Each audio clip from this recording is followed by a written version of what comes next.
Well, good morning, everyone. As we say in Hawaii, aloha kakahiaka. Kind of hard to pronounce sometimes. Welcome to the NELHA Grand Tour.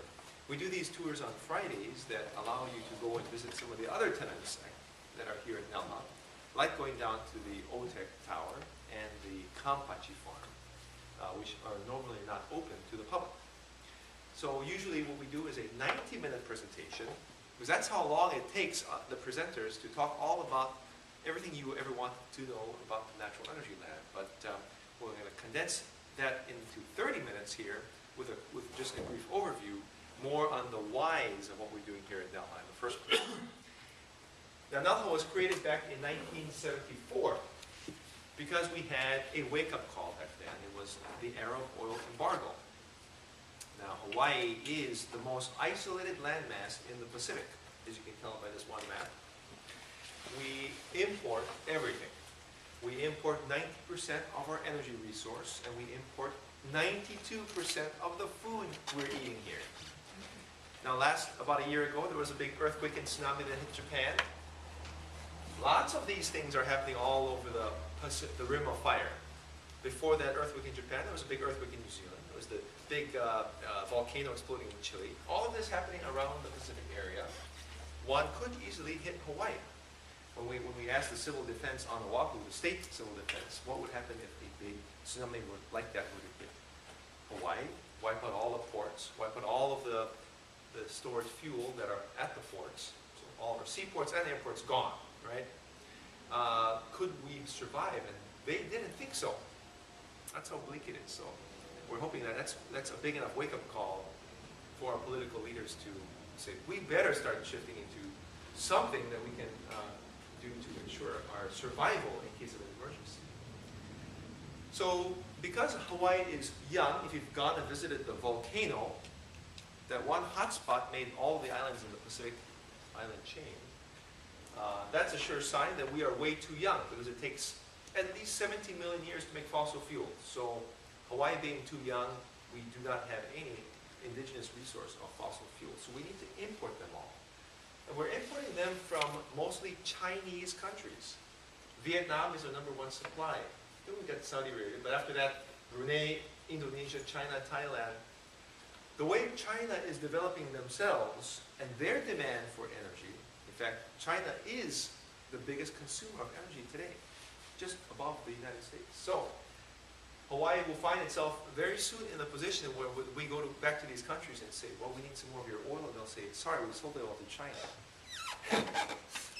And so we end up going back to Libya then after the next in line. And they'll say, sorry, we don't have oil for you either. And so, for more reasons, we definitely need to make a shift away. Now, in 1974, the reason why NELHA was created, because we did have an oil crisis. And that was known as the era of oil embargo. Because we were relying on all of that foreign oil, mostly from the Arab nations back then, it crippled Hawaii's economy. The governor back then, John Burns, this fellow here, was quite a visionary. And he looked around and said, well, I see nothing but the blue ocean around us. I think Hawaii needs to use the ocean as a resource for energy. And he brought in this guy, John Craven, who was in charge of the Polaris submarine program for the Navy. Brought him in and said, can you figure something else out for us in Hawaii? He came in as the special marine advisor. To build the Natural Energy Lab in Hawaii. John Burns was dying of cancer, so in that same year the legislation passed, he passed on. Never had a chance to see the execution of NELHA. His Lieutenant Governor Ariyoshi executed the whole thing and made sure that the Natural Energy Laboratory was created. So a lot of folks in the legislature today thank he later became Governor Ariyoshi, for executing this grand plan of the Natural Energy Lab of Hawaii. So 2 years ago, somebody proposed a bill in our state government to rename the Natural Energy Lab the Ariyoshi Natural Energy Lab. And then they looked at the acronym and said, no, let's not do that. that wouldn't sound right. So they canceled it. Now the reason why NELHA is focused on OTEC is because it is the greatest resource we have for energy on the planet. Most of the energy of the sun is stored in the ocean as heat. Oops. All around the equator. And Hawaii happens to fall in one of the areas. So if you're somewhere between the two tropics of Cancer and Capricorn, plus or minus 23.5 degrees latitude, you're in a good location for tapping into this heat resource. Now even here in Hawaii, where it's nice and warm at the surface, if you go into the deep depths of the ocean, it's very, very cold, almost to the freezing temperature. This is Kona, by the way, where we have an average surface temperature of about 77, 78 degrees at the surface Fahrenheit, and then about 36 degrees at its depth. And that depth is? In this particular case, it's about 1,200 meters. Okay, but we, even before that, see, we're pulling water from 915 meters, so it's still around 4 degrees C. The difference in temperature between the cold, deep ocean water and the warm surface water is how we make electricity in a process called ocean thermal energy conversion, or OTEC. Of course, when you're around town, the locals will refer to this location as OTEC, but OTEC is not the name of the place, it's NELHA. The technology is called OTEC, and it produces electricity much like any other thermal power plant anywhere in the world. Whether you're burning coal or nuclear, they're all based on a Rankine cycle. Taking a liquid to gas, and then the gas back to liquid is the point. That drives the pressure to run a turbine and a generator. Now, if you're making fire or you're using nuclear power, you have heat that's high enough to turn water into steam. And that's what you use to run the turbines. Now, the warm surface water in the tropics like Hawaii is not hot enough to boil water, correct? Or we would never be able to swim in it. Therefore, we need to find a different working fluid that will boil at the temperature of the warm seawater inside. The working fluid that we use is anhydrous ammonia. Do we have any corn farmers in the room? No? Well, if you know a corn farmer, they'll probably use anhydrous ammonia as fertilizer. They inject it right into the soil. It mixes with the bacteria in the soil, turns to a nitrate, and that's how they fertilize cornfields, injecting anhydrous ammonia. Anhydrous ammonia has been popular in the past for being a refrigerant, but it is the most ideal working fluid that we have for an OTEC plant. Now, in case you're skeptical about the warm surface seawater being warm enough to boil a liquid, that's why we have this little toilet that I usually use for fourth grade kids and the like, but it works for all ages, I found. Volunteer? Oh, you got to try that already. Yeah.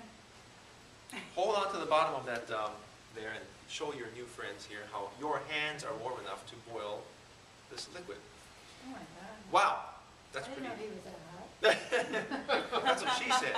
Now, so his hand is the evaporator. So it's the heat of his hand is transferred into through the glass, which is the heat exchanger, into the fluid, and that boils the fluid. Now, I might have cold enough hands. I usually have some pretty cold hands, and so when I hold the very same spot that he is holding, usually the opposite happens.